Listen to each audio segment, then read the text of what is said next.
అనుదిన వాగ్దానం, daily promise. దేవుని నామానికి మహిమ కలుగును గాక.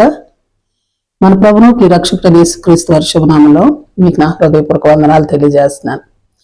ఈ దినం దేవుని వాగ్దానం, నీ గోడలు మరలా కట్టించి దినము వచ్చుచున్నది. మీకా 7:11. నీ గోడలు మరలా కట్టించి దినం వచ్చుచున్నది, అప్పుడు నీ సరిహద్దులు విశాలపరచబడును. ఆమేన్. Praise lord. గోడలు మరలా కట్టించట అంటే మొదట కట్టబడినవి కానీ అవి కూల్చబడ్డాయి కనుక మరలా కట్టాల్సి వస్తుంది. అందువల్ల కూల్చబడకుండానట్లు మరలా కట్టుకోవాలి. అట్లా కట్టాలి అంటే ఆ గోడలు ఎందుచేత కూల్చబడినాయి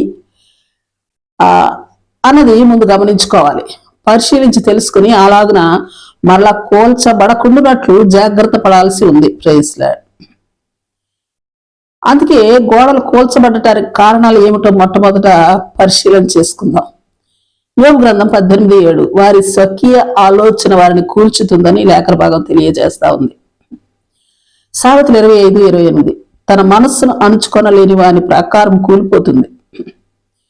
అలాగే 21:18, 24:16 భక్తిహీనులు విశ్వాసఘాతకులు కూలిపోతారు.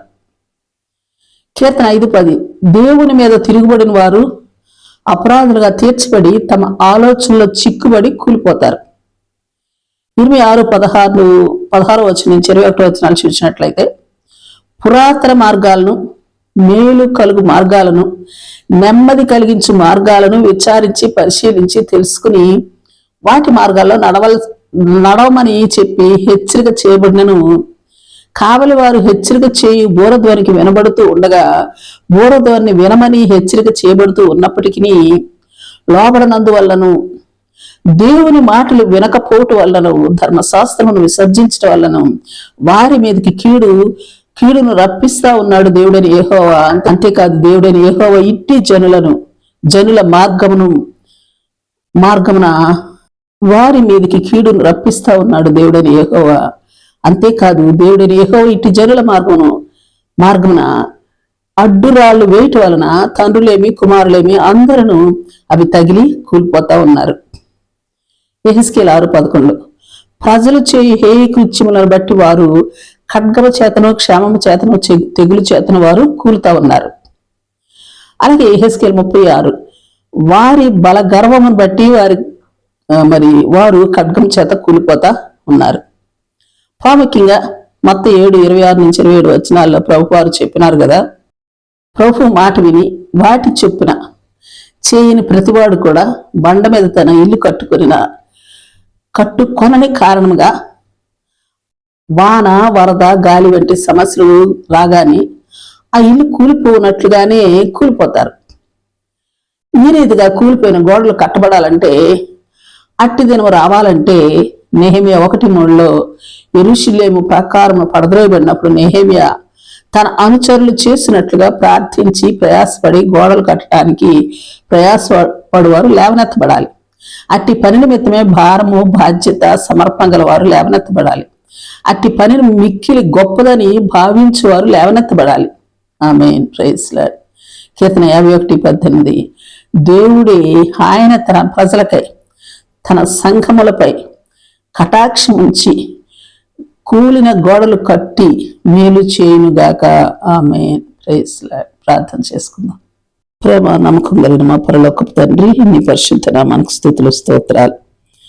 దేవా, నీ ప్రజల స్వకీయ ఆలోచనలను, మనస్సులను నీ కంట్రోల్లోనికి తీసుకుని వారి హేయక్రియలను, భక్తిహీనతను, విశ్వాసఘాతకమును, వివిధమైన గర్వములను తీసివేసి నీ మాట విని నీకు లోబడుతూ నీ వాక్కునకు, నీ హెచ్చరికకును లోబడి బండ మీద కట్టబడిన ఇంటి వలె స్థిరపరచబడినట్లు మేము ప్రయాసపడినట్టి ప్రార్థనా భారము, అట్టి సమర్పణ గలవారమైనట్లు మమ్మను మలచి మహిమ పొందుకొనమని, మేము నిన్నే నమ్ముకుని నీ కొరకు ఎదురు చూచున్నట్లుగా మా సంఘం యొక్క గోడలను మేము కట్టుకున్నట్లు, కట్టబడి స్థిరపరచబడినట్లు నీ కృపను మాకు అనుగ్రహించమని ప్రార్థిస్తూ బ్రతిలాడుకుంటూ యేసు నామములో అడిగి వేడుకొంచున్నాం తండ్రి. Amen, amen. Praise Lord. రేపు మరొక వాగ్దానంతో మనం కలుసుకుందాం. ప్రతిరోజు ఉదయం ఈ కార్యక్రమాన్ని వీక్షించగలరు. తిరిగి మళ్ళా రేపు ఉదయం కలుసుకుందాం. దేవుడు మిమ్మల్ని దీవించును గాక.